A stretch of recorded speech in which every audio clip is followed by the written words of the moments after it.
Bonjour. Le présent panel va adresser le sujet de la sécurité des journalistes en lien avec les enjeux liés à la lutte contre la désinformation ainsi que le processus de la loi sur l'accès à l'information au Sénégal. Comme le thème l'indique, la liberté d'expression est au cœur, au centre de tous les autres droits, en ce qu'elle permet de recevoir, de diffuser les informations par tout moyen artistique, verbal, écrit ou autre.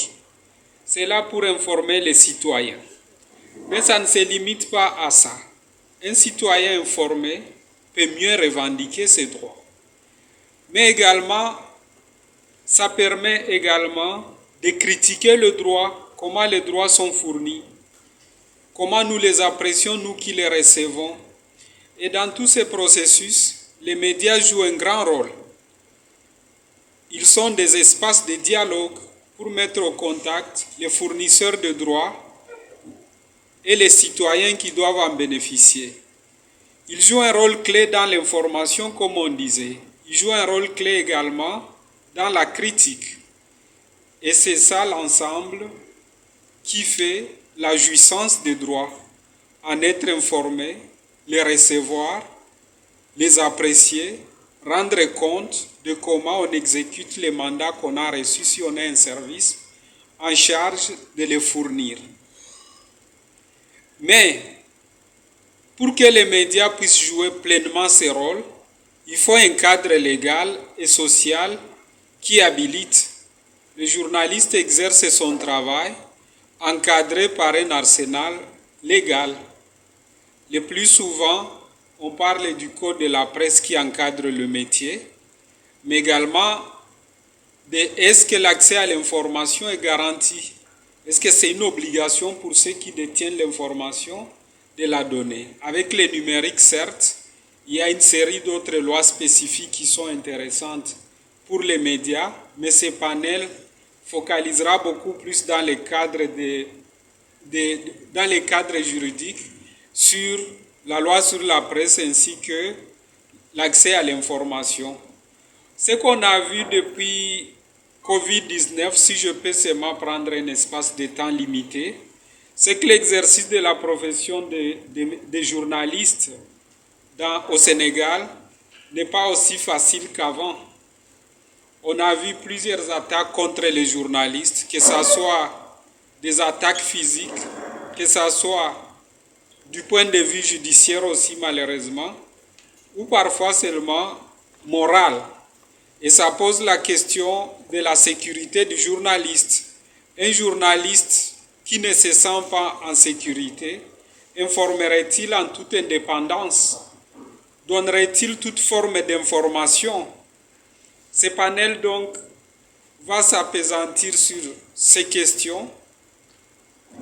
Et pour cela, nous avons l'avantage de recevoir Bamba Kassé, secrétaire général du syndicat des professionnels de l'information et de la communication au Sénégal, Daouda Mine, journaliste chroniqueur et judiciaire, Abdoulaye Ndiaye, chargé de programme article 19, très focalisé sur les questions de transparence et donc intéressé plus que tout le monde sur la loi d'accès à l'information, et M. Mathieu Mbaye, qui est également en charge d'un projet sur la désinformation au niveau d'article 19.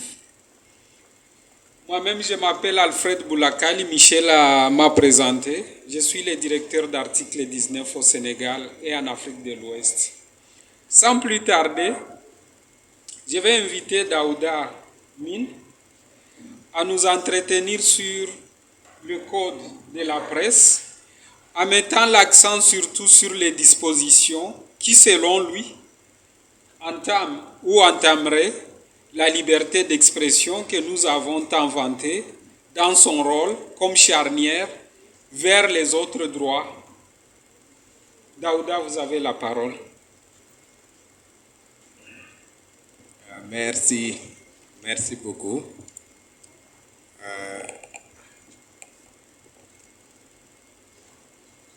Je dois dire que il faut qu'on reconnaisse d'abord que la Constitution du Sénégal consacre tous les droits fondamentaux du citoyen. Parce que Madame le secrétaire général du ministère de la Communication l'a rappelé ce matin, nous avons ratifié dans le préambule même de la Constitution du Sénégal a consacré la Déclaration des droits de l'homme et du citoyen de 1789, la Déclaration universelle des droits de l'homme du 10 décembre 1948 et également la Charte africaine des droits de l'homme et des peuples du 27 juin 1981. Pour coller à ce qui nous réunit aujourd'hui, je pense que les libertés de presse et d'expression sont également matérialisées dans les articles 8, 10 et 11 de la Constitution. Malheureusement, ces droits proclamés n'ont qu'une portée déclarative, car le Code de la presse, le Code pénal et le Code de procédure pénale renferment des articles qui sont réputés liberticides. Je pense que tout à l'heure, on a même évoqué l'article qui concerne la diffamation, mais ce n'est pas que cet article-là. Nous avons des dispositions du Code de la presse relatives à l'information militaire, article 64, aux troubles politiques, article 80, à l'offense au chef de l'État, article 254, à la diffusion de fausses nouvelles, article 255, et à la diffamation, article 258. Ces dispositions-là ont été reprises par le Code de la presse. Parce que quand vous prenez l'article 5 même du Code de la presse, cet article dit que le journaliste a la liberté de chercher toutes les informations, mais sous réserve. Ce sont ces mêmes réserves-là qui sont contenues dans le Code pénal et qui sont répertoriées dans le Code de la presse. Et comme on l'a si bien dit ce matin, pour la diffamation, même l'information peut être vraie et diffamatoire. Parce que la diffamation est définie comme toute imputation de nature à porter atteinte à l'honneur et à la considération d'une personne. Que l'information soit vraie ou fausse importe peu. L'essentiel qu'on ait atteint une personne dans sa dignité. Une personne se sent diffamée, une personne se sent atteinte dans sa dignité, porte plainte contre un journaliste. À partir de ce moment-là, l'infraction de diffamation peut être retenue contre le journaliste. L'exemple que je donne à chaque fois, c'est que moi, journaliste, je peux aller au niveau du tribunal, rendre compte d'un événement, un homme qui frappe son père, je viens, je fais le compte rendu, il n'y a pas de souci. Mais quand je le qualifie de fils indigne, cette personne-là a la possibilité d'ester en justice contre moi pour diffamation. Et à partir de ce moment-là, l'infraction est consommée. C'est vrai que la personne a frappé son père, mais je n'ai pas le droit de le qualifier de fils indigne. C'est ça la diffamation. Alors que la diffusion de fausses nouvelles, l'un des éléments constitutifs de l'infraction, c'est que l'information est fausse. Et ici, ce qu'il faut dire, c'est que ce sont des articles qui sont réputés liberticides. Pourquoi je dis liberticides? Parce que ces articles sont combinés avec un autre article du Code de procédure pénale, l'article 139 du Code de procédure pénale. Et c'est cet article-là dit que lorsque le procureur de la République vise ces articles-là, vise les articles 56 à 100 et l'article 255, 56 à 100, l'article 64 sur l'information militaire est là-bas, le trouble à l'ordre public est là-bas, l'article 255, la diffusion de fausses nouvelles, donc 3 articles qui concernent les journalistes. Si le procureur vise ces articles-là et requiert le mandat de dépôt, le juge d'instruction en charge du dossier est tenu, c'est comme ça que c'est écrit, est tenu de placer sous mandat de dépôt. Ça veut dire qu'il a les mains liées. Il a l'obligation de placer sous mandat de dépôt. Et si demain, il entend le journaliste dans le fond du dossier et que ses avocats introduisent une demande de liberté provisoire, ce même article dit que la demande de liberté provisoire n'est pas recevable si le procureur de la République s'oppose. Ce qui fait que ce sont des articles qui sont liberticides. Et je pense que le combat de la presse, au moment même de la mise en place du Code de la presse, c'était à ce niveau-là. C'était pour tout simplement faire en sorte que les articles liberticides qui sont contenus dans le code pénal ne puissent pas être reconduits dans le code de la presse. Malheureusement, ce n'est pas ce qui s'est passé. Parce qu'on a toujours parlé de dépénalisation des délits de presse, dépénalisation des délits de presse. En fait, la dépénalisation des délits de presse renvoyait tout simplement à ces infractions-là qui sont contenues dans le code pénal. Aujourd'hui, au moment où je vous parle, ces articles-là sont toujours contenus dans ce code-là et nous avons des confrères qui ont fait les frais de cela. J'ai deux confrères de l'Observateur, Mamadou Sek et Alioune Badrafal, qui ont été gardés en vue à la section de recherche et ils ont failli être placés sous mandat de dépôt parce que tout simplement ils avaient divulgué la composition d'un contingent militaire qui devait se rendre au Yémen pour soutenir l'Arabie Saoudite. Ils avaient tout simplement donné la composition du contingent en disant que ce contingent-là était composé à 55% de militaires valides, de militaires toujours en activité et à 45% de militaires qui étaient à la retraite. Et des informations qui étaient vraies, mais on leur a reproché le fait d'avoir divulgué ces informations-là parce que c'est considéré comme des informations militaires, alors que l'information était vraie. Aujourd'hui, Pape Alé Niang a été placé sous mandat de dépôt sur la base de l'article 64, information militaire, pour avoir rendu compte d'un déploiement du groupement d'intervention polyvalente à l'occasion de l'audition dans le fond de Ousmane Sonko, article 64 du code pénal, qui lui a valu une incarcération, de même que l'article 255 du code pénal. Donc ce sont ces articles-là qui sont considérés comme des articles liberticides. Et pourtant, lorsque les gens étaient en train de discuter sur le code de la presse, on a voulu mettre en avant cette dépénalisation pour les changer avec une condamnation pécuniaire. Et c'est ce qui a été retenu par les professionnels des médias. Malheureusement, ces dispositions-là ont fait que le projet de loi a été bloqué pendant 10 ans. Parce que le projet a été déposé en 2007. C'est en 2017 que le code de la presse a finalement été voté et on a enlevé ces dispositions-là qui étaient proposées par les professionnels des médias. Et finalement, on a voté un code de la presse qui est d'ailleurs plus répressif que ce qui était là. Parce qu'aujourd'hui, on a introduit d'autres dispositions répressives en dehors de ces articles-là que je viens de citer. Il y a une autre section qui a été ajoutée au niveau même du code de la presse et vous avez des dispositions administratives, des sanctions administratives et pénales qui sont contenues dans le nouveau code de la presse. Bon, nouveau, ce n'est plus un nouveau code de la presse parce qu'un code de la presse qui a été voté depuis 2017 n'est plus un nouveau code. Et vous allez vous rendre compte que sur les 233 articles du code de la presse, le code de la presse c'est 233 articles. Sur les 233 articles, les 39 sont des dispositions répressives, sont des sanctions administratives et pénales qui sont contenues dans le code de la presse. Voilà. L'autre chose également, c'est au niveau même de la définition du journaliste. Bon, je pense que l'article 19 avait fait un article à un moment donné pour attirer l'attention des autorités sur la définition même du journaliste, cette définition-là qui ne répond pas, disons, aux standards internationaux. Aujourd'hui, le code de la presse définit en son article 4 qui est journaliste. Au terme de cet article-là, est journaliste celui qui est sorti d'une école de formation et dont l'activité principale rétribuée consiste en la collecte, le traitement et la diffusion d'informations. Si vous n'êtes pas sorti d'école de formation, vous devez avoir la licence plus 10 ans d'expérience. Plus 2 ans d'expérience, autant pour moi, plus 2 ans d'expérience. Maintenant, il y a une disposition transitoire qui a été ajoutée, c'est l'article 228, qui dit que ceux qui ne remplissent pas les 2 critères précités, qui ne sont pas sortis d'école de formation, qui n'ont pas la licence, ils doivent capitaliser 10 ans d'expérience dans la collecte, le traitement et la diffusion d'informations, validés, sanctionnés par une commission de validation des acquis de l'expérience.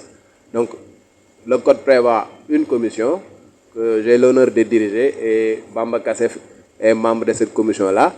Cette commission-là est seule habilitée à délivrer une carte nationale de presse et l'article 22 du code de la presse dit que seuls les titulaires d'une carte nationale de presse peuvent se prévaloir de la qualité de journal et de technicien des médias. Ça veut dire que c'est un article assez contraignant. même si vous êtes sorti d'une école de formation en journalisme, si vous ne faites pas le nécessaire pour obtenir votre carte nationale de presse, le droit sénégalais ne vous considère pas comme un journaliste. Voilà, donc c'est un article qui est assez contraignant. Je pense que, je conclue, hein? Donc l'autre proposition, c'était un tout petit peu renforcer le régulateur, parce que nous avons le CNRA ici qui est le régulateur, mais le Code de la presse a prévu en son article 55 un autre régulateur qui devait être là pour remplacer le CNRA. Les gens avaient proposé la ARCA, la Haute Autorité de Régulation, qui devait remplacer le CNRA, et jusqu'à présent, le projet dort dans les tiroirs, comme la loi d'accès à l'information, qui est dans les tiroirs du gouvernement depuis Mathusalem. Juste pour dire que le Code de la presse était censé, pour conclure, était censé corriger un certain nombre de choses, mais le Code de la presse, quand même, dans certaines de ses dispositions, est venu envenimer la situation de la presse. Je vous remercie. Merci beaucoup, Daouda, de nous avoir promené au cœur du Code de la presse pour voir les dispositions qu'on appellerait anti-presse ou anti-liberté d'expression, dans la mesure où elles ne favorisent pas cette indépendance des médias et cette liberté d'expression que nous recherchons. Vous avez commencé par montrer que la liberté d'expression était un droit constitutionnel au Sénégal. Vous avez insisté sur le fait que le Code de la presse, qui était censé venir garantir un certain nombre de réformes en faveur de l'indépendance des médias et de la liberté de la presse, a malheureusement consacré des dispositions qui étaient déjà dans le Code pénal. Et qu'en ce point-là, il n'a pas tellement réussi dans la dépénalisation des délits de la presse. Vous avez insisté sur les fausses nouvelles, les troubles à l'ordre public et aussi l'information militaire, en stigmatisant beaucoup plus les articles 56 à 100, 255 et autres. Et vous avez même souligné que ce qui est vrai, que la définition même du journaliste ou l'octroi de la qualité du journaliste dans le Code de la presse ne répondait pas malheureusement aux standards internationaux sur les sujets. Nous aurons l'occasion de recueillir les commentaires et les questions sur ces sujets-là, mais en attendant, pour rester dans le même cadre légal, nous allons approcher Abdoulaye pour nous entretenir sur les engins de la loi sur l'accès à l'information. Il nous parlera certainement du processus, de l'importance de l'accès à l'information. Et comme Daouda a dit, ce projet de loi a beaucoup traîné dans les tiroirs de l'administration. Il vient d'en sortir et un processus est lancé pour son adoption.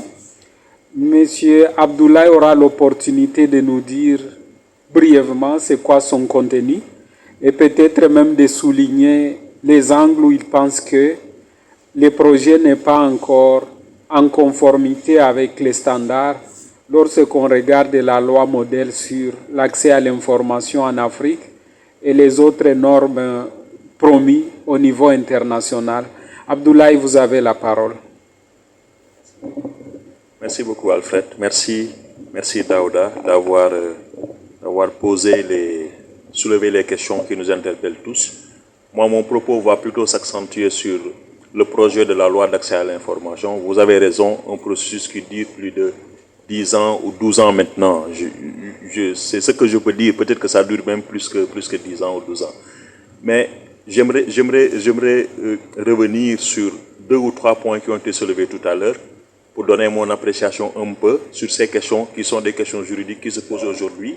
La première est que lorsque vous dites que certaines dispositions du code pénal, du code de la presse peuvent être liberticides, un des problèmes que nous avons, c'est que nous ne faisons pas une comparaison entre les normes internationales qui ont été signées, que l'on a ratifiées, et les normes internes que l'on peut avoir. Alors que dans la Constitution, vous pouvez dire que les traités et accords régulièrement ratifiés ont une autorité supérieure à celle des lois. Et ça, beaucoup de professeurs de droit l'ont soulevé pour dire qu'il faut interroger la formation même du magistrat pour l'utilisation des conventions internationales. Ça, c'est une question, je pense, qui est assez importante que l'on soulève.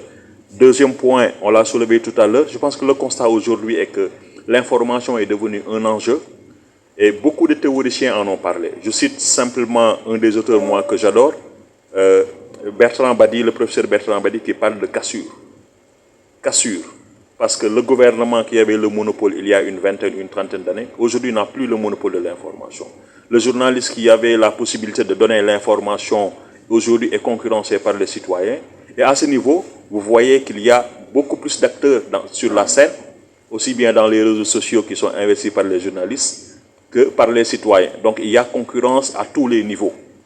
Et c'est maintenant là où la question de la fiabilité de l'information se pose, ou la manipulation de l'information se pose. Ce qui sera le sens du propos de mon collègue qui reviendra sur ces questions.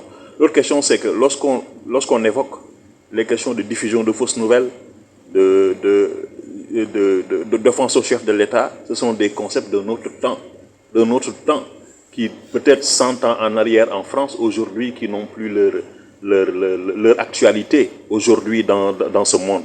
C'est que, qu'est-ce qu'on peut mettre dans la diffusion de fausses nouvelles? Est-ce que le magistrat ira au niveau de l'appréciation de l'intention? Et cet élément intentionnel-là est un élément, je pense, important dans la sanction que l'on va plus ou moins mettre dans la diffusion de fausses nouvelles. Alors, moi, mon propos est accentué sur la protection du droit à l'accès à l'information en période électorale. Alors, tel que formulé, la période électorale, pour faire simple, moi je vais viser la période préélectorale, la période d'élection et la période post-électorale. Je prends simplement le contexte du Sénégal où presque on est en élection depuis 2 ans maintenant et on prépare les élections présidentielles. L'autre point, c'est que le droit d'accès à l'information contenu dans la Constitution, et aujourd'hui on parle de ce projet de loi qui dormait, qui est ressorti depuis un moment. Moi, je l'avais, mais je ne pouvais pas le partager, vous savez, avec les contraintes là, le droit. Alors aujourd'hui, un projet existe. Il y a un mécanisme de transparence qui s'appelle le partenariat pour le gouvernement ouvert. C'est un appel aussi que je fais à tous les journalistes dans un processus qui n'est pas connu et qui mérite aujourd'hui que l'on en parle, peut-être que l'on puisse faire plus d'investigations sur les engagements qui sont dans le plan d'action, dans le partenariat pour le gouvernement ouvert, qui a permis au Sénégal d'adopter un plan d'action national de 12 engagements. Et donc le premier engagement porte sur l'adoption d'une loi d'accès à l'information. Alors, le projet sur lequel tous les acteurs avaient travaillé il y a quelques années et sur lequel il y avait un consensus, avait été presque changé lorsqu'il était entré dans le circuit administratif. Aujourd'hui, on a un autre projet qui a été mis à notre disposition parce que nous, en tant que société civile aussi, représentant la société civile dans le comité national PGO, nous avons la possibilité d'avoir accès à ces documents. Il nous a été envoyé. Et le temps qu'on puisse réagir, ce projet de loi a été introduit dans le circuit administratif. Et je vais vous dire que c'est presque une loi qui n'apporte rien, qui n'a pas de plus-value, si je peux m'exprimer ainsi. Vous retrouvez toujours les notions de sécurité nationale, d'ordre public. Vous le savez comme moi en tant que juriste, ce sont des notions fourre-tout sur lesquelles on peut tout mettre. Je peux vous dire que oui, peut-être vous m'avez diffamé, mais au même moment où vous me diffamez, où je n'explique pas, il y a la diffusion de fausses nouvelles, vous portez atteinte à la sécurité publique, et là on peut vous poursuivre. Et le procureur viendra à charge et vous serez emprisonné. Vous voyez un peu l'enjeu qu'il y a alors d'avoir cette loi d'accès à l'information, mais qui respecte les standards internationaux. Nous l'avons fait analyser par des collègues qui sont, et même nous l'avons apprécié à notre niveau, pour dire que cette loi n'apporte pas beaucoup de choses. Je vais vous donner quelques exemples. Au niveau de l'article 3, on vous dit, du projet, on vous dit, elle ne s'applique pas aux informations qui sont de nature à porter atteinte à la sécurité publique ou à la défense nationale, sans que l'on puisse savoir ce qu'il y a dedans. Aux informations dont la divulgation est susceptible de porter atteinte aux intérêts nationaux. Comment est-ce qu'on peut interpréter ce genre de disposition? Aux informations couvertes par des droits de propriété intellectuelle, aux informations susceptibles de porter atteinte à la vie privée au secret médical ou à la dignité de la personne. Moi, j'ai un avis tout à fait contraire par rapport à ce que vous disiez tout à l'heure. Aujourd'hui, sur des questions, par exemple, de corruption, lorsqu'on traite les questions de cas de corruption et qu'une personne a été épinglée par un rapport, même si on porte atteinte à sa, vous direz, à sa dignité, une personne épinglée par un rapport d'une institution publique, aujourd'hui, que vaut sa dignité? C'est la question que je pose. Juridiquement, que vaut sa dignité une personne qui a détourné les deniers publics et vous intentez, par exemple, une procédure pour dire que oui, j'ai été diffamé. Je pense que l'appréciation aussi doit aussi voir cet angle où il y a le préjudice qui est porté à la société, le préjudice qui est peut-être porté à une personne privée. Je pense que ce sont ces questions-là que l'on doit se poser pour renforcer, je pense, cette loi, que cela ne soit pas simplement un fourre-tout. Alors, autre aspect, des aspects aujourd'hui importants qui ne sont pas pris en compte, c'est que le traitement aujourd'hui des données à caractère personnel mérite que l'on s'y penche. Le projet de loi l'évoque de manière superficielle, sans insister, quoi. Sans insister. Un autre élément que je ne retrouve pas, aujourd'hui, quoi que l'on puisse dire, le métier de journaliste est aussi concurrencé par l'intelligence artificielle. L'intelligence artificielle. Vous allez sur ChatGPT, vous tapez quelque chose, je vous dis, vous tapez le projet de la loi d'accès à l'information au Sénégal, il vous génère un texte en moins de 15 secondes. Alors, si vous pouvez aujourd'hui avoir ce texte-là, un texte bien, peut-être qu'il y a des informations que vous, si vous prenez une heure de temps à écrire, vous ne l'avez pas. Si ce texte est bien argumenté, que vous le publiez, est-ce que cela ne concurrence pas simplement le droit d'accès à l'information, mais aussi le journaliste, le métier de journaliste en tant que tel? Et beaucoup de médias internationaux utilisent maintenant l'intelligence artificielle pour pallier à certaines insuffisances de ressources humaines au sein de leur rédaction. Ici, c'est pas encore, je ne sais pas, mais je ne pense pas que ce soit encore le cas. Alors, même si c'était le cas aujourd'hui, on peut vous poursuivre pour ces questions dont vous avez parlé tout à l'heure. Mais si vous n'avez pas de loi d'accès à l'information, cela devient problématique. Mais même si vous devez avoir une loi d'accès à l'information qui ne vous donne pas de droit, cela devient plus problématique.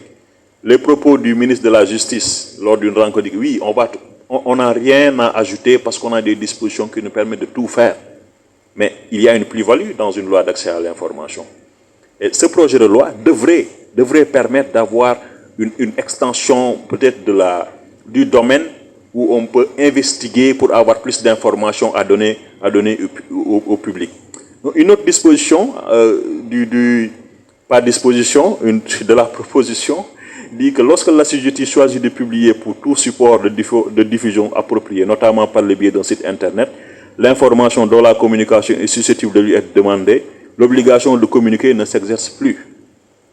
Alors, je vous donne un autre cas qu'on peut analyser à la lumière de cette disposition. Il est arrivé que le Sénégal soit sanctionné au niveau des finances publiques, rétrogradé en termes de notation, parce que le rapport que l'on devait publier, le rapport d'exécution des dépenses publiques, n'était pas le bon rapport. C'était le rapport précédent, où il y a le nouveau rapport qui n'a pas été actualisé en ligne. Dans ce cas de figure, on vous dit que vous n'avez plus, même si vous demandez l'information, il n'est plus tenu de vous la donner. Vous voyez un peu les impairs ou les imperfections que ce projet peut contenir. Un autre élément qui dit que la demande d'accès d'information doit être écrite en des termes suffisamment clairs, datés et visés lors du dépôt et préciser le document sollicité afin que l'assujetti puisse identifier facilement. Dans le cas où le requérant ne sait ni lire ni écrire, obligation est faite à l'assujetti de recevoir sa demande dans un registre ouvert à cet effet. Mais la question que moi je pose, c'est que qui contrôle ce registre? Est-ce que ce registre est mis en ligne pour qu'il y ait assez de transparence dans ce registre? Et ça interroge l'information. Récemment, on est allé voir le ministre de la Communication sur la dématérialisation des procédures administratives, qui disait qu'il y a plus de 93 procédures qui étaient dématérialisées. 93. Mais ces procédures dématérialisées, aujourd'hui, doivent aussi être opérationnalisées par les ministères qui l'avaient demandé. Et donc, s'il n'y a pas un process qui permet de suivre, qui permet de demander l'information, où est-ce que nous en sommes, toutes ces questions sur lesquelles on est en train de discuter ne seront que des suppositions, en fait. Donc il n'y aura pas de plus-value sur la loi d'accès à l'information. Et pour le journaliste, je pense pour conclure, M. Alfred, l'intérêt d'avoir cette loi, une bonne loi qui répond aux standards internationaux, est aujourd'hui un challenge à la lumière de tous les facteurs de technologie, l'intelligence artificielle, comme je l'ai dit tout à l'heure, la protection des données à caractère personnel, qui doit être prise en compte dans ce projet de loi. Je pense que la plus-value aujourd'hui des journalistes, que ce projet pourrait être partagé, la plus-value que les journalistes pourraient avoir, c'est de porter une réflexion sur ce qui pourrait être fait pour que le plaidoyer puisse être mené au niveau de l'Assemblée nationale, au niveau des députés et des gens qui pourront avoir une influence sur le respect, la prise en compte des standards internationaux de ce projet-là. Je vous remercie de votre attention.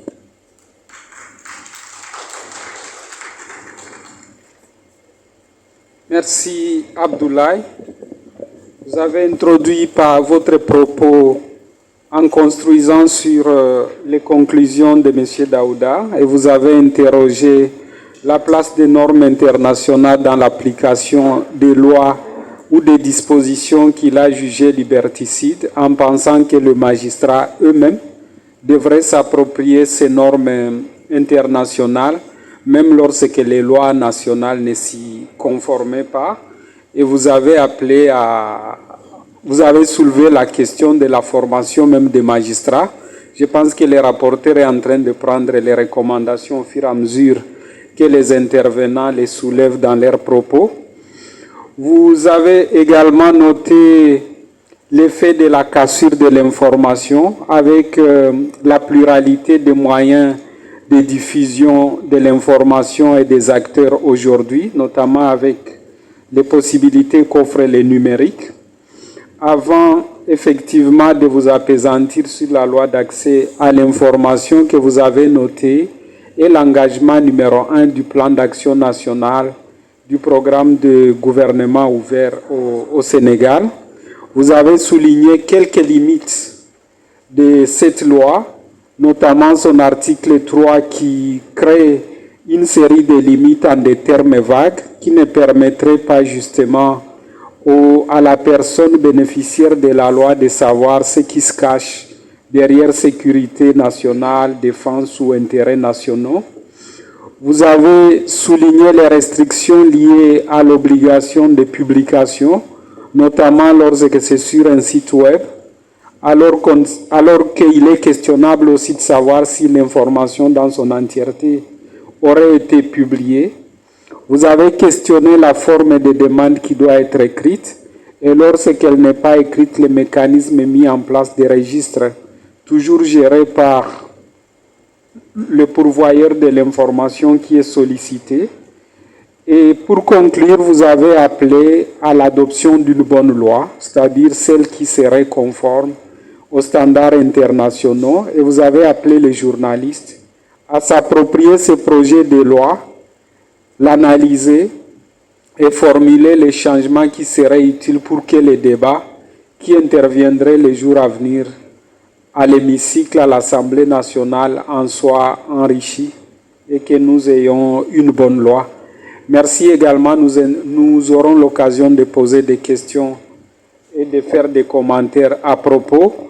Nous allons maintenant recevoir M. Mathieu Mbaye, le troisième intervenant, qui va aller vers la pratique, comment les dispositions sur la lutte contre les fausses nouvelles sont utilisées dans la pratique pour restreindre la liberté d'expression et la liberté des médias.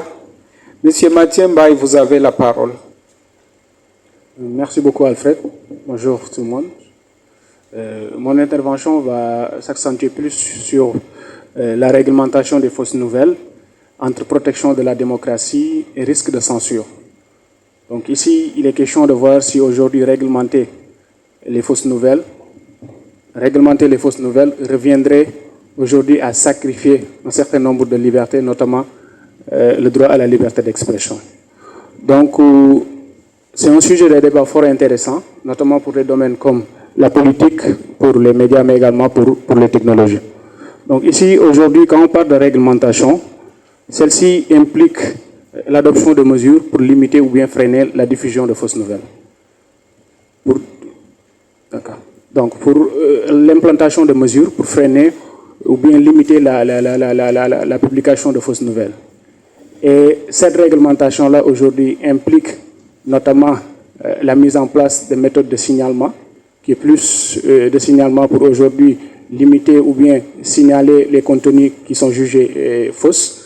Et c'est plus l'apanage aujourd'hui des plateformes numériques comme Twitter et Facebook, qui aujourd'hui ont mis en place des mécanismes pour aujourd'hui contrer la publication de ces informations-là qui sont jugées fausses. Mais de l'autre côté également, il y a l'adoption et la mise en place de lois et politiques sur la publication des fausses nouvelles. Et c'est sur ce point spécifique-là que mon intervention va s'accentuer. Peut-être avant d'entrer dans le vif du sujet, je pense qu'il est quand même important que l'on éclaircisse un certain nombre de termes, notamment le terme fausse nouvelle, mais également le terme désinformation. Parce qu'aujourd'hui, quand on dit fausse nouvelle, c'est toute information qui est fausse ou inexacte. D'accord? Mais est-ce que ce terme-là, aujourd'hui, évoque le problème qui est là? Je ne pense pas, et je vais donner un certain nombre d'éléments qui prouvent cela. Alors, tout d'abord, une information qui est jugée fausse, par exemple, pour ne pas être nécessairement ou bien entièrement fausse, mais peut-être un mélange de vérité et de fausseté, ou peut-être tout simplement être trompeuse dans le contexte dans lequel il apparaît. D'accord? Ça, c'est un premier élément. Le deuxième élément est qu'aujourd'hui, le terme fausse nouvelle ne tient pas en compte l'intention de la personne qui partage l'information. Et je pense tantôt, mon collègue Abdoulaye l'a souligné, c'est un élément déterminant aujourd'hui à tenir en compte au moment de, par exemple, juger quelqu'un pour publication de fausses nouvelles. Et le troisième élément aujourd'hui, ce serait que ce terme-là a été approprié par de nombreux politiciens, mais également de leurs partisans pour dénigrer un peu la couverture de l'actualité ou bien le reportage qui les déplaise tout simplement.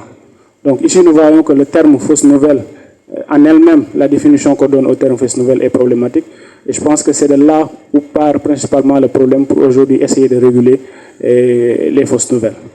Donc aujourd'hui, compte tenu de cette complexité de la définition des fausses nouvelles, il y a d'autres termes qui sont de plus en plus utilisés, notamment le terme désinformation, qui certes, il faut le dire, il n'y a pas une définition universellement acceptée du terme désinformation, mais quand même on pourrait la définir comme étant aujourd'hui le fait de partager une information fausse, mais intentionnellement dans le but de nuire. Donc ici, nous voyons que celui qui partage une désinformation le fait avec une intention derrière qui est celle de nuire ou bien de porter préjudice à un individu ou bien à un État. Donc aujourd'hui également, il est nécessaire de revoir pourquoi il est nécessaire de réguler aujourd'hui les fausses nouvelles.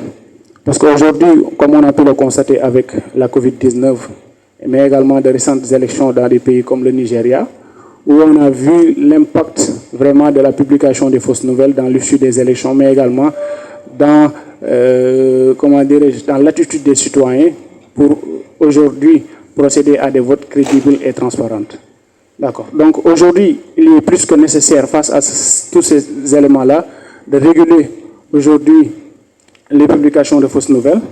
D'accord. Et cela pour plusieurs raisons. D'abord, cette réglementation peut contribuer à préserver l'intégrité des processus démocratiques en limitant la diffusion des fausses nouvelles, des propos mensongers et des propagandes qui peuvent aujourd'hui, comme vous le savez, influencer un peu les résultats de l'élection, mais ainsi que la prise de décision politique.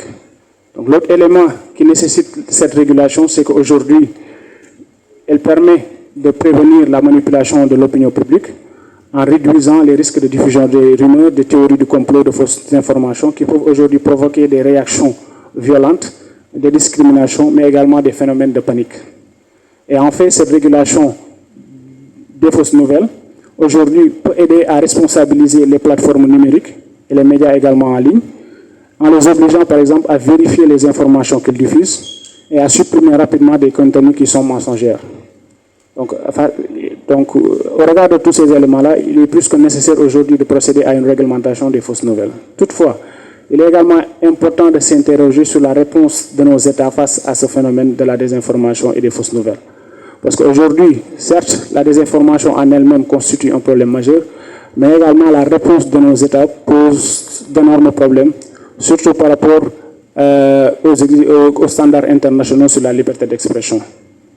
Donc, parce que certes, la liberté d'expression n'est pas un droit absolu, certes, ce n'est pas un droit absolu, mais il y a quand même des critères, il y a quand même des conditions qui sont bien établies par les standards internationaux. Et ces critères-là sont ces critères qui peuvent être invoqués pour restreindre le droit à la liberté d'expression. Et par rapport à cela, j'aimerais citer aujourd'hui l'article 19 du Pacte international relatif aux droits civils et politiques, qui dit qu'aujourd'hui, toute restriction du droit à la liberté d'expression doit avoir une base légale, doit être légitime, mais également doit être nécessaire et proportionnelle. Donc ici, quand on dit qu'une restriction doit avoir une base légale, c'est-à-dire que d'abord, il doit y avoir une loi qui soit là, sur laquelle on peut se baser pour restreindre ce droit-là. Mais ça ne se limite pas effectivement à ça. Cette loi-là qui est évoquée doit être formulée avec précision pour aujourd'hui permettre aux citoyens et tout un chacun de réglementer sa conduite. Ça, c'est un premier élément. Le deuxième élément, c'est par rapport à la légitimité de la restriction. Parce qu'aujourd'hui, les critères qui peuvent être invoqués pour restreindre les conditions du moins, les objectifs légitimes qui peuvent être invoqués pour restreindre le droit à la liberté d'expression sont le respect des droits et de la réputation d'autrui. Il y a également les questions de sauvegarde de la sécurité nationale, de l'ordre public, de la santé ou de la moralité publique. Et je pense que, comme l'a dit mes prédécesseurs Abdoulaye et M. Daouda, je pense que ces notions-là sont tout aussi problématiques dans la mesure où, par exemple, le terme sécurité nationale, ceux qui sont chargés d'appliquer les lois peuvent aujourd'hui mettre tout ce qu'ils veulent dans ce terme-là. Et ça également, ça pose un réel problème. Et le troisième élément, c'est par rapport à la proportionnalité à la proportionnalité des sanctions. Parce qu'aujourd'hui, si je prends le contexte du Sénégal, le pays qui nous concerne, nous voyons qu'il y a beaucoup de journalistes, que ce soit des journalistes, des activistes, des défenseurs des droits humains, mais également des politiciens, qui sont poursuivis en vertu de cet article-là que mes prédécesseurs ont cité, l'article 255 du Code pénal sur les fausses nouvelles. Et je peux citer le cas de Pape Alé Niang, le cas également de Pape Ndiaye de Walfadjri. Il y a également d'autres activistes qui sont tombés sous le coup de cette loi-là, notamment Abdou Karim Gueye. Également, il y a eu d'autres activistes qui ont été poursuivis, notamment, comment dirais-je encore, Abdou Karim Gueye, Papito Kora, etc. Donc toutes ces personnes-là, depuis l'année dernière, nous voyons qu'à chaque fois, ils sont poursuivis en vertu de cet article-là. Bien sûr, il y a d'autres articles qui sont évoqués pour aujourd'hui les emprisonner. Donc aujourd'hui, nous voyons carrément que toute restriction du droit, le droit à la liberté d'expression n'est pas un droit absolu, mais qu'aujourd'hui, il faut veiller à ce que ces restrictions-là répondent aux standards internationaux. Je peux également citer l'article 20 du Pacte international relatif aux droits civils et politiques, qui invoque d'autres motifs qui légitiment des restrictions du droit à la liberté d'expression, notamment la propagande en faveur de la guerre, qui est tout à fait interdit par la loi, mais également l'appel à la haine nationale, raciale ou religieuse. Donc tout cela pour en arriver à dire qu'aujourd'hui, est-ce que c'est la liberté d'expression qui constitue le problème dans la lutte contre la désinformation? Je dirais non, parce qu'aujourd'hui, au lieu de constituer une menace, dans la lutte contre la désinformation, la liberté d'expression s'avère être une solution plutôt. Et c'est ce qui a été souligné dans le rapport de la spéciale rapporteure sur la liberté d'expression et d'opinion, Mme Iran Kane, un rapport intitulé Liberté d'expression et désinformation. Et dans le rapport, elle évoque clairement que la liberté d'expression peut constituer un élément décisif et peut constituer même une solution dans la lutte contre la désinformation. Donc aujourd'hui, je pense qu'il est plus que nécessaire pour nos États de veiller à ce que les lois qu'ils adoptent répondent aux exigences internationales, mais de veiller également à ce que toute restriction du droit à la liberté d'expression réponde aux critères du test en trois parties, the three-part test in English, notamment la légalité, la proportionnalité et la nécessité. Donc je termine sur ces points-là en vous remerciant pour votre attention. Merci.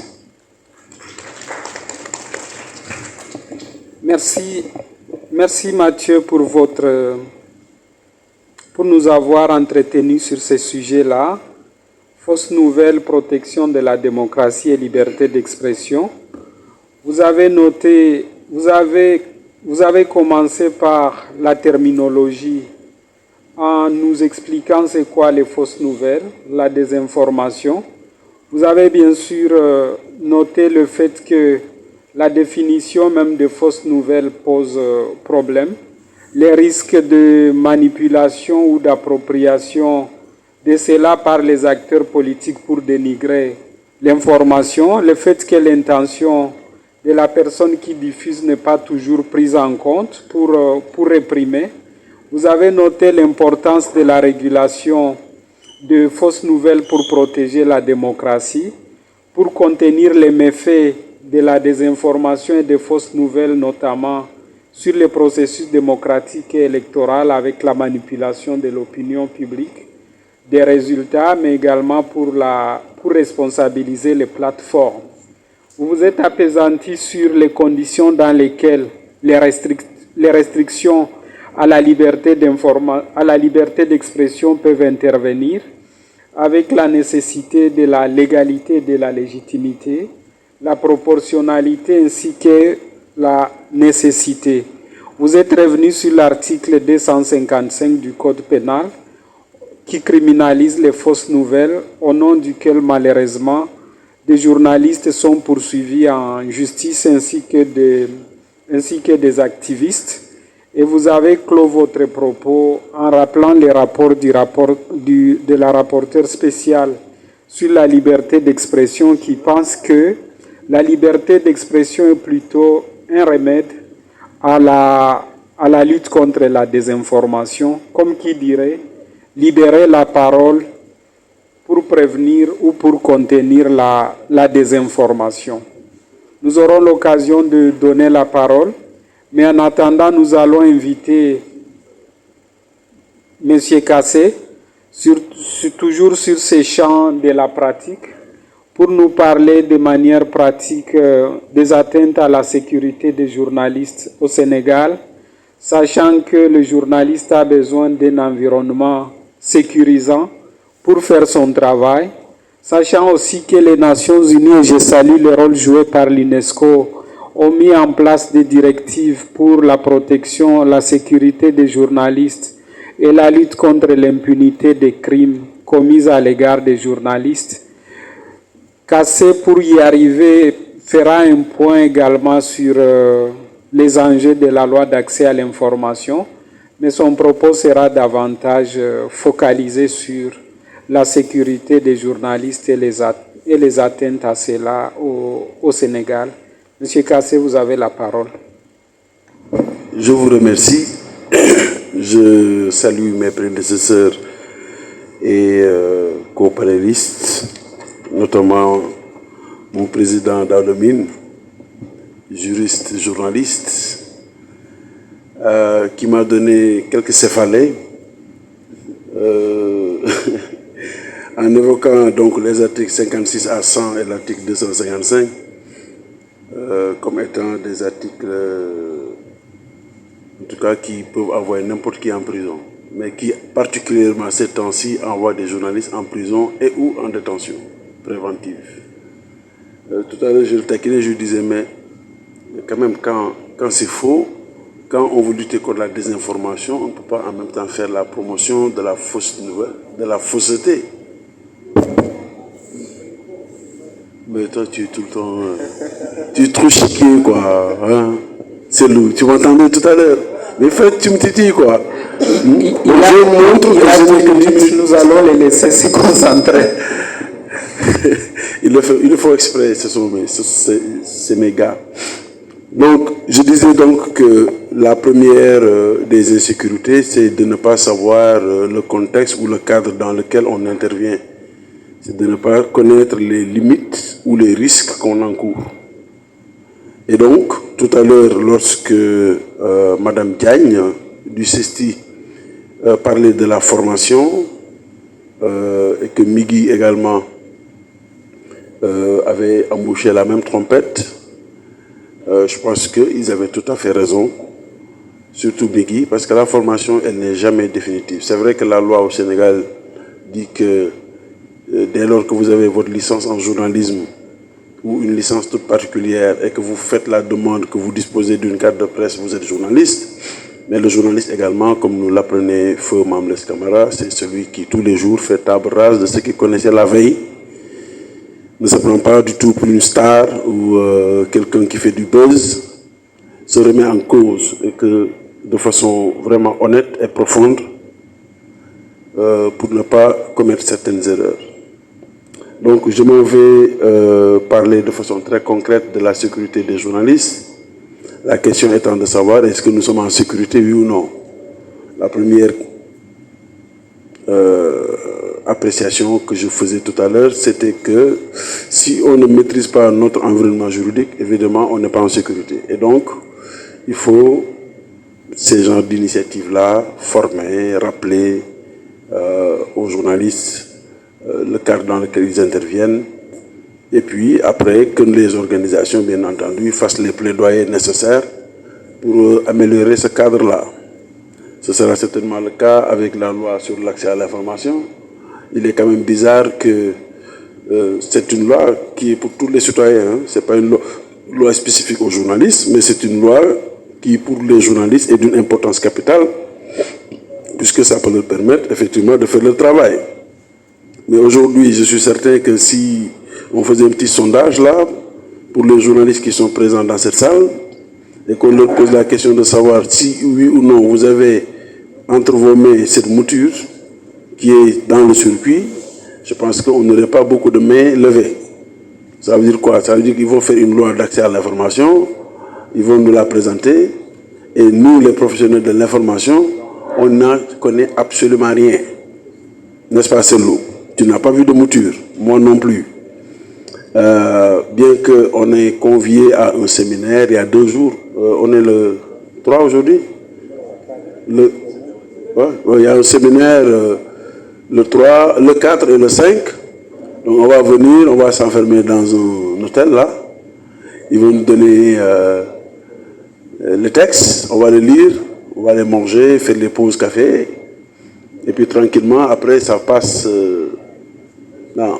Moi, je pense que nous, en tout cas les acteurs, nous allons nous opposer. Ce n'est pas demain la veille, à mon avis, que la loi va être votée, parce que nous allons nous y opposer. Nous voulons que cette loi soit que tous les acteurs concernés se l'approprient d'abord, qu'ils mettent leur input, et à partir de là seulement qu'on puisse déposer ça.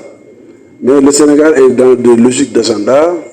Il y a les PGO, il y a cette histoire-là de... Non, il y a 12 PGO, je pense. Ensuite, 12 engagements. Ensuite, au niveau africain, il y a un mécanisme d'évaluation par les pairs. Donc, on est dans une logique d'agenda. On n'est pas dans une logique du concret. Or, si on n'est pas dans une logique du concret, c'est ce qui amène après que, comme le code de la presse, qu'on le dise, qu'on le vote, qu'on dise oui, on s'est doté d'un nouveau code, que tout le monde se gargarise, et qu'après on se rend compte qu'en réalité, les gens se sont enfermés et ont enlevé le substrat de ce code-là et ils nous ont blagué, quoi, comme diraient nos amis ivoiriens. Donc il va falloir qu'on arrête un peu ça, parce que ça ne nous mène à rien. Et c'est ça justement qui est à l'origine de beaucoup de difficultés. Donc notre sécurité des journalistes nous permet donc la sécurité des journalistes, pour moi, d'abord, c'est le respect de l'intégrité du journaliste. L'intégrité physique, d'abord, l'intégrité intellectuelle, morale, ensuite, mais surtout l'intégrité sociale. Parce qu'on n'en parle pas assez. Mais si le journaliste, il est libre, si on ne le gaze pas, si les collègues de celui-là, qui se font tout le temps gazer, s'il échappe à des violences, s'il n'est pas... parce que ça également, c'est quelque chose de nouveau au Sénégal. La violence, même physique, ne vient plus seulement uniquement des forces de l'ordre. Il faut qu'on se regarde et qu'on se dise la vérité. Lorsqu'un journaliste et son équipe ont été pourchassés ici par une horde de comment est-ce que je vais les qualifier? Je ne veux pas une horde de nervis, pour les empêcher d'assister à une rencontre politique. Après, À la limite, je disais à mes... quand on faisait l'analyse, je disais, il est plus facile qu'on subisse une violence de la part de la police, parce que là, au moins, on a qui pointer du doigt. On dirait que c'est la police. D'accord? C'est le ministre de l'Intérieur, c'est le directeur de la police, qui sont responsables. Que de se faire attaquer par une horde de je ne sais qui suivent les désiderata de leur gourou. D'accord? Lorsque des journalistes vont au siège de l'APR, là, durant les élections législatives, qu'on fasse le point de presse et qu'après, à la sortie, des nervis encore viennent attaquer le correspondant de Walf, l'abreuve d'injures, le traite Walfadjri de tous les noms, on a tendance à ne pas trop nous en émouvoir. C'est-à-dire on est là à fustiger le fait qu'on respire les gaz lacrymogènes et à donner l'impression qu'on nous tire des gaz lacrymogènes. Oui, il est arrivé, hein, l'excès de zèle existe partout. Hein. Il y a des policiers qui viennent, qui vous laissent jeter des gaz. C'est des possibilités. D'accord? Mais le fond également, c'est que maintenant c'est devenu beaucoup plus diffus, c'est devenu beaucoup plus sournois. On fait l'objet de beaucoup de menaces, souvent même à la suite de la simple parution d'un article. On a une consoeur qui est à l'Observateur. Il a fallu qu'elle fasse un papier intitulé, entre guillemets, les chiens de garde, et pour que pendant 4 jours, elle se fasse bâcher sur les réseaux sociaux avec des insultes, des insinuations sur sa sexualité, des trucs sur son... etc. Récemment, on a une journaliste qui anime une émission matinale à TFM, qui a fait l'objet mais de vidéos postées depuis les États-Unis pour lui dire que oui, madame, on vous connaît, on connaît votre passé, vous étiez au Maroc, votre mari actuel, etc., etc. C'est de la violence qui est distillée et la plupart du temps, on n'en connaît pas les auteurs parce que c'est des hordes comme ça qu'ils font dans les réseaux sociaux ou sur la place publique. Et on ne peut pas, donc, contrairement aux violences policières, on ne peut pas donc au moins pointer du doigt un responsable. Et donc ça en rajoute donc à la difficulté. Alors on me demande de conclure. Cette insécurité donc pour nous est de 3 ordres. C'est une insécurité physique, c'est une insécurité intellectuelle qui porte atteinte à l'intégrité morale, notamment par les menaces et autres. Et c'est surtout une insécurité sociale. Vous me permettrez de m'appesantir un peu sur ce dernier sous-point. Qu'est-ce qu'on appelle insécurité sociale? L'insécurité sociale, c'est la volonté manifeste, organisée, de gens qui se définissent comme des entrepreneurs de presse et qui ne respectent aucune disposition, n'est-ce pas, qui doit assurer aux journalistes un salaire décent, une existence économique décente. C'est cela que nous appelons l'insécurité sociale. Lorsque des maisons de presse, de façon claire, nette, sans même se cacher, et déjà il faut être vraiment privilégié, hein? Vous êtes un privilégié si vous avez un contrat. Vous disposez d'un contrat, il faut être privilégié également pour au moins disposer d'un salaire normal. Parce que la plupart d'entre surtout les jeunes reporters, pas de salaire, rien du tout. Mais qu'est-ce qu'on a vu? On a vu récemment des gens qui ont fait 30 ans de métier et qui, au moment de partir à la retraite, se rendent compte que ils ont été blagués. Que l'institution qui s'occupe des retraites ne les connaît pas. Que l'organe pour lequel ils ont travaillé et dont souvent les patrons s'autodéfinissent ou sont définis comme de grands pionniers, des gens qui ont fait beaucoup pour la presse, etc. Bon, paix à leur âme pour certains, que cet organe n'a jamais versé un copec pour que ces gens puissent vivre décemment leur retraite. Le dernier exemple en date, et on le dit, on le redit, et c'est très sournois, mais ça se passe également, et c'est toujours sous le joug de l'insécurité sociale, ces gens qui font disparaître des titres. Vous êtes propriétaire d'un journal, vous existez pendant 4 ou 5 ans, et puis du jour au lendemain, vous déclarez faillite tout simplement, après avoir organisé votre mafia, entre guillemets, vous n'avez jamais cotisé pour ces gens, vous ne les avez jamais payés, vous leur devez beaucoup d'argent, et vous allez vous réfugier derrière la loi en disant que bon, il y a le patrimoine, le principe du patrimoine d'affectation. J'ai 30 hectares de terre quelque part, mais bon, ça n'a rien à voir avec le patrimoine du journal. Donc, on va aller poursuivre mon journal au tribunal du travail, et pendant ce temps, moi, je continue à vivre. Voilà. Et donc, ça crée vraiment beaucoup de soucis. Donc, en conclusion, disons que nous ne sommes pas en sécurité.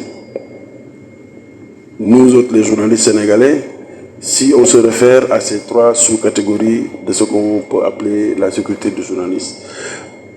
Pour la pratique, donc, bon, je pense qu'il va faire lui-même, le modérateur va faire lui-même les conclusions, mais en gros, c'était ça, quoi, que nous voulions dire. Merci, je demande qu'on puisse vous applaudir. Merci beaucoup. Vous vous êtes retardé davantage sur la sécurité sociale du journaliste, dont on ne parle pas beaucoup, qu'on ne va pas beaucoup retrouver dans les normes, les standards, etc. Et c'est important aussi, puisqu'un journaliste affamé, comme vous l'avez dit, si je peux résumer tout ce que vous avez décrit, qui précarisé, voilà, qui ne connaît pas de suite pour son avenir et pour sa famille si demain il ne doit plus exercer ce métier. Il est pour lui difficile de rester serein dans son métier. Vous avez parlé de la sécurité physique et morale, en mettant l'accent aussi sur la protection et la sécurité des femmes journalistes qui font face à l'armée numérique lorsqu'elles sortent des articles ou des productions critiques. Évidemment, vous avez parlé de la sécurité physique en disant que si hier elles pouvaient venir forces de sécurité lors de certains événements, aujourd'hui malheureusement elles viennent aussi des groupes qu'on ne sait pas identifier. Vous avez parlé de Nervi, je ne sais pas exactement ce qui se cache derrière Nervi, mais c'est des groupes qu'on ne sait pas identifier et parfois même des civils tout court. Et donc, cela a affecté le travail du journaliste, l'indépendance des médias et l'accès, la qualité de l'information en soi. Vous avez également appelé les médias à s'approprier les projets de loi sur l'accès à l'information et vous avez dit que vous allez vous battre, ce dont je vous félicite, pour que ces projets de loi intègrent tout ce qu'il faut pour qu'ils répondent aux normes, que ce soit un outil de travail et non un outil d'agenda par rapport aux objectifs du pays dans le cadre du PGO ou dans le cadre de l'évaluation par les pairs au niveau du continent. On espère que de part et d'autre, il y a la volonté pour que la loi soit bien. On se félicite que les projets soient sortis des tiroirs comme certains disaient. Effectivement, c'est aux acteurs de s'impliquer pour que la loi qui sera en définitive votée le moment venu intègre tout ce qu'il faut pour que ça soit une loi qui assure la protection juridique de l'accès à l'information. Merci beaucoup.